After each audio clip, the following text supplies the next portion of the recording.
Hello, divas, diamonds, and dolls. Welcome back to our YouTube channel, Femininity with Momma Gail. Today, let's talk about being bossy and controlling. It has come to my attention that a man's definition of bossy and controlling is not the same as a woman's. A woman's definition of bossy and controlling is somebody who's trying to run your life, trying to control you and manipulate you and things of that nature. For a man, being bossy and controlling is simply you telling him what to do or trying to control how he does what he does. For instance, had this young guy at the house doing some work. He was putting up the little metal pieces that go up to the window for curtains to be placed on, up to the windows. So he puts the little pieces up. So I said, while you're up there, can you put the curtains up for me?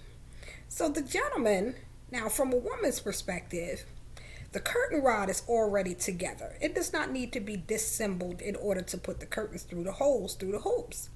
This gentleman disassembles the curtain rod, put the curtain through, and then reassembles the curtain rod. And I'm looking at him like, why? Like, that was a waste of time. But from his perspective, he found it easier to put the curtain rod, to separate it, put one end through, the other end through, and then put it together.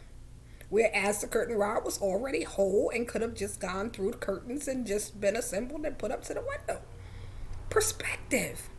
But he felt like Momma Gail was bossy because she said, wouldn't it have just been easier for you to just leave the curtain rod whole and put the curtain up to the window? Well, men don't see it that way.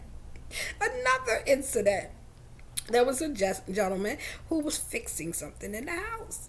And with him fixing what it was that he was fixing, I gave input into, the way that it should have been fixed. And he's like, you want to do this?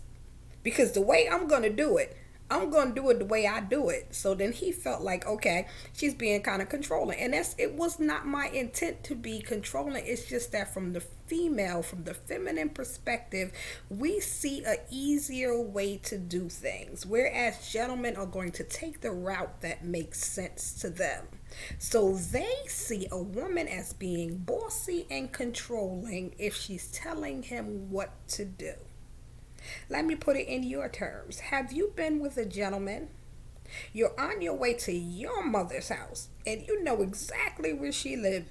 You guys are in the car. He's taking a route that's taking you all the way around the world, and you're telling him, sweetie, if you just take 21 straight down the parkway, we'll get there in 15 minutes. But it's been an hour and a half. He's lost. He doesn't want to hear or take directions from you because he feels like you're bossing him and controlling him. Now, mind you, we're going to my mama's house.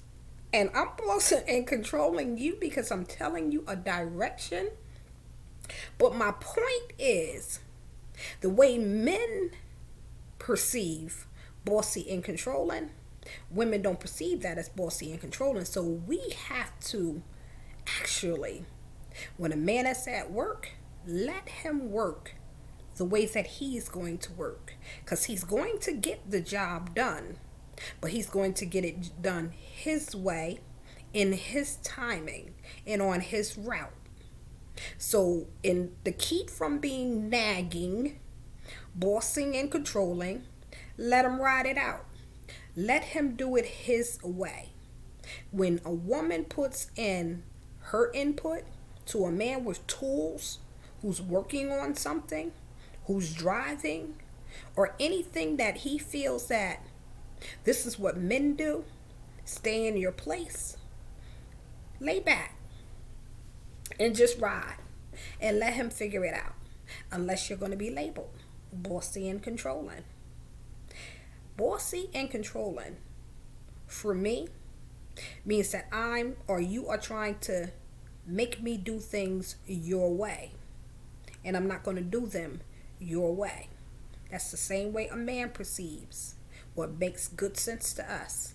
And then he'll have another gentleman who's with him who'll do it the exact same way that he does what he's doing.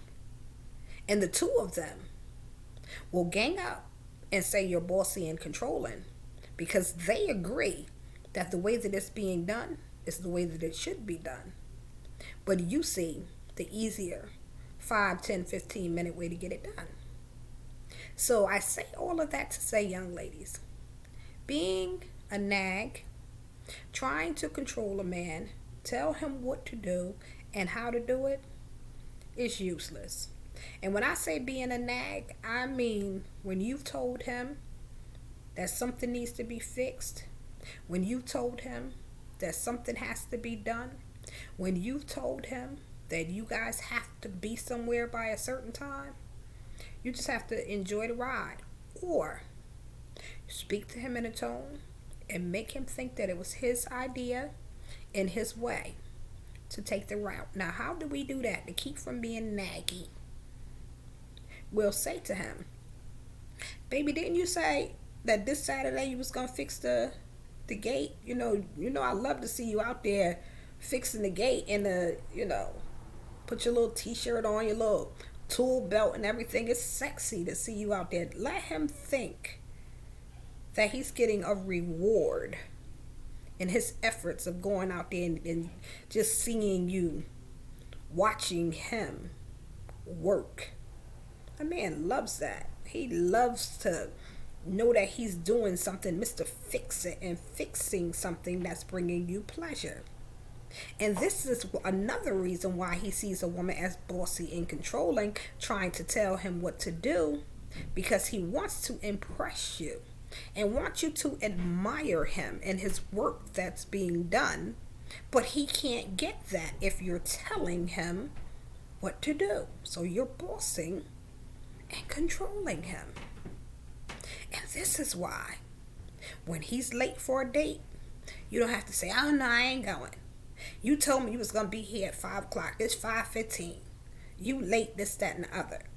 Now, there's a way to handle that, because sometimes we throw away good men being bossy and controlling because he's 15 minutes late. You don't give him a chance to say anything, whether he got stuck in traffic, whether something happened with one of his kids or things of that nature. Everything just has to revolve around you. Being bossy and controlling is not attractive to a man. Now, consistently late, simply because he doesn't value your time, and I understand that. But the first and second time, don't just throw him away just because. Listen, hear, have conversation. You have his attention. Get to know him. Don't be bossy and trying to control him when you're dating, trying to get to know each other. And even when you get him, bossy and controlling has to go out the window. And this is why the feminine woman has to work on herself, because what makes you different from any other woman if you're bossy and controlling and telling him what to do and not knowing how to communicate to get what you want done? Get what you want from him. A man loves to please you. Figure out the way, speak his language in conversation, tell him how sexy he look, how you gonna tear him up after you put the kids to bed, this, that, and the other, because you have that image of him out there mowing the lawn in the hot sun with the sweat dripping down his body. Men love that. You have to speak his language. Keep the spark and the fire burning. But if you're naggy and controlling, even if it's something as simple as a curtain rod, the way that he puts a curtain up to the window, just appreciate, celebrate, tell him how thankful and grateful you are that he did such a good job. Admire him. Praise him. You'll get more flies with honey than you would with vinegar. Don't be bossy. and controlling. Lay back, relax, receive, enjoy the ride, stay in feminine energy. This is Femininity with Momma Gail. Don't forget to like and subscribe to my YouTube channel. Have a blessed and prosperous day, divas, diamonds, and dolls.